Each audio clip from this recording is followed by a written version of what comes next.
Simple இன்க்ரீடியன்ட்ஸை வச்சு ரொம்ப டேஸ்ட்டாகவும் டெலிஷியஸாகவும் அதுவும் இல்லாமல் குயிக்காகவும் பண்ணக்கூடிய நம்மளுடைய கேப்சிகம் மசாலா டிலைட் எப்படி செய்கிறதுன்னு பார்க்கலாமா? வாங்க. கேப்சிகமில் விட்டமின் சி சத்து ரொம்ப அதிகமாக இருக்குது. இது நம்மளுடைய நோய் எதிர்ப்பு சக்தியை அதிகப்படுத்தும்.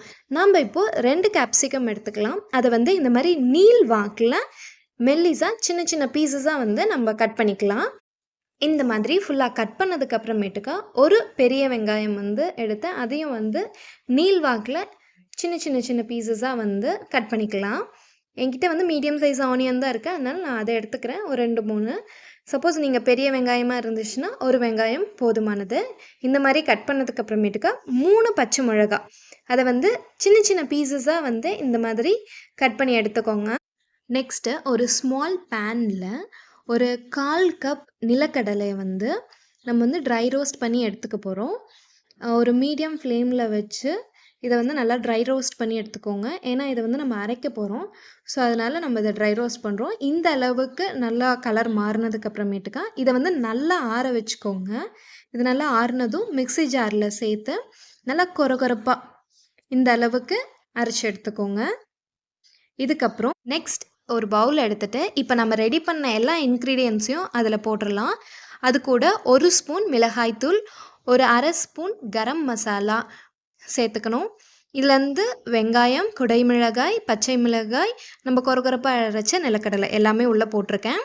இது கூட எக்ஸ்ட்ராவாக இப்போ ஒரு 1/2 ஸ்பூன் சால்ட் சேர்த்திக்கலாம். அது கொஞ்சம் கம்மியாகவே சேர்த்திக்கோங்க. ஏன்னா பத்தலைன்னா அதுக்கப்புறம் நம்ம சேர்த்திக்கலாம். இது கூட ஒரு 2-3 ஸ்பூன் ஆயில் சேர்த்திட்டேன். இப்போ இது ஃபுல்லாத்தையுமே நல்லா மிக்ஸ் பண்ணிக்கணும். அந்த மசாலாஸ் எல்லாமே நம்ம உள்ளே போட்டிருக்க இன்க்ரீடியன்ஸோட ஒட்டிக்கணும். அந்த அளவுக்கு நல்லா மிக்ஸ் பண்ணிக்கோங்க.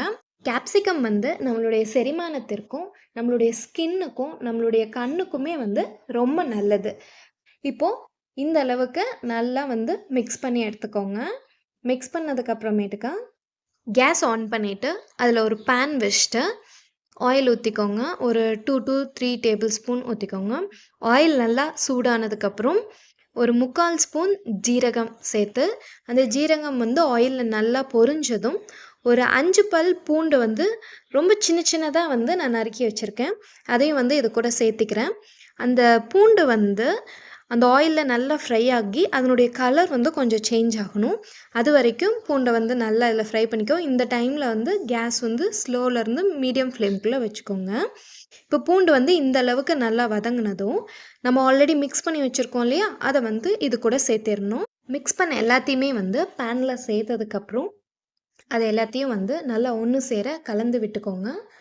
அந்த ஆயில் நம்ம சேர்த்த மசாலாஸோட நல்லா மிக்ஸ் ஆயிடணும். மிக்ஸ் ஆனதுக்கப்புறம் ஒரு 1/4 டீஸ்பூன் மஞ்சள் தூள், 1 ஸ்பூன்லேருந்து ஒரு 1.25 ஸ்பூன் வரைக்கும் கடலை மாவு இது கூட சேர்த்திக்கோங்க. சேர்த்திட்டு நம்மளுடைய கேப்சிகம் இந்த கடலை மாவோட நல்லா மிக்ஸ் ஆகிற மாதிரி நல்லா கிளறி விட்டுக்கோங்க. நம்ம சேர்த்த கடலை மாவோட பச்சை வாசனை போகணும். அது வரைக்கும் நல்லா கிளறிக்கோங்க. மசாலா இந்த மாதிரி நல்லா ஜெல்லாகி வரும். கடலை மாவோட பச்சை வாசனை போகிற வரைக்கும் வதக்கிட்டு அதுக்கப்புறம் பார்த்தோன்னா இந்த மாதிரி பபிள்ஸ் வர ஆரம்பிக்கும். இதுக்கப்புறம் நம்ம ஒரு 3 ஸ்பூன் தயிர் சேர்த்தணும். நல்லா கெட்டி தயிராக, புளிப்பு இல்லாத தயிராக சேர்த்திக்கோங்க. இதுதான் இதில் ரொம்ப மெயின் இன்க்ரீடியன்ட். இந்த மசாலா எல்லாத்தையும் நம்மளுக்கு ஒரு கிரேவி கன்சிஸ்டன்சியில் கொடுக்க போகிறதே நம்மளுடைய தயிர் தான். அதனால் தயிர் சேர்த்துட்டு கட்டி இல்லாமல் சின்ன சின்னதாக கட்டி இல்லாமல் ஃபுல்லாக ஈவனாக இந்த மாதிரி கலந்து விட்டுக்கோங்க. நல்லா இந்த மாதிரி மிக்ஸ் பண்ணதுக்கப்புறம் ஒரு 1/4 டம்ளர்லேருந்து 1 டம்ளர் வரைக்கும் தண்ணி இதில் சேர்த்திக்கலாம். நான் ஒரு 1/2 டம்ளர் சேர்த்திக்கிறேன். நல்லா திக் கிரேவியாக வரணுன்றதுக்காக உங்களுக்கு இன்னும் கொஞ்சம் ஃப்ளோயிங் கன்சிஸ்டன்சியில் வேணும்னா மேக்ஸிமம் 1 டம்ளர் வரைக்கும் கலந்துக்கோங்க, போதும். இப்போ தண்ணி கலந்துட்டு நல்லா இது பண்ணிங்கன்னா இந்த மாதிரி கொதிச்சு லைட்டாக எண்ணெய் பிரிஞ்சு வர ஆரம்பிக்கும். இது ஸ்டார்டிங் ஸ்டேஜ் தான். இன்னும் நல்லா எண்ணெய் பிரிஞ்சு வரும். அப்படி வந்துச்சுன்னா நம்மளுடைய கிரேவி ரெடின்னு அர்த்தம். இப்போ கொஞ்சம் லோ ஃப்ளேம்லேயே வச்சுக்கோங்க. ஏன்னா அடி பிடிக்கிறதுக்கு வாய்ப்பு இருக்குது.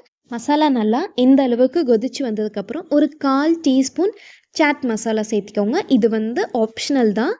உங்களுக்கு வேணும்னா சேர்த்திக்கோங்க. சப்போஸ் உங்ககிட்ட இல்லைன்னா இதை வந்து ஸ்கிப் பண்ணிருங்க. இது இல்லைனாலும் டேஸ்ட் வந்து சூப்பராக இருக்கும். பாருங்கள், இந்த அளவுக்கு எண்ணெய் நல்லா பிரிஞ்சு வரணும். ஃபைனலாக ஒரு கைப்பிடி கொத்தமல்லி சேர்த்து நல்லா மிக்ஸ் பண்ணிக்கோங்க. பாருங்கள் எவ்வளோ திக்காக இருக்குன்னு கிரேவி. சப்போஸ் இன்னும் கொஞ்சம் கூட உங்களுக்கு கிரேவி வேணும்னா கொஞ்சம் அதிகமாக தண்ணி சேர்த்திக்கோங்க போதும். இந்த ஸ்டேஜில் உங்களுடைய உப்பு வந்து டேஸ்ட் பார்த்துக்கோங்க. கரெக்டாக இருந்துச்சுன்னா தேவையில்லை. சப்போஸ் பத்தலைன்னா லைட்டாக சேர்த்திக்கோங்க போதும். அவ்வளோதான், நம்மளுடைய சுவையான கேப்சிகம் மசாலா டிலைட் ரெடி ஆயிடுச்சு. இது வந்து தோசை, சப்பாத்தி, இட்லி, பூரி, ஏன் ரைஸ் கூட கூட செம்ம காம்பினேஷனாக இருக்கும்.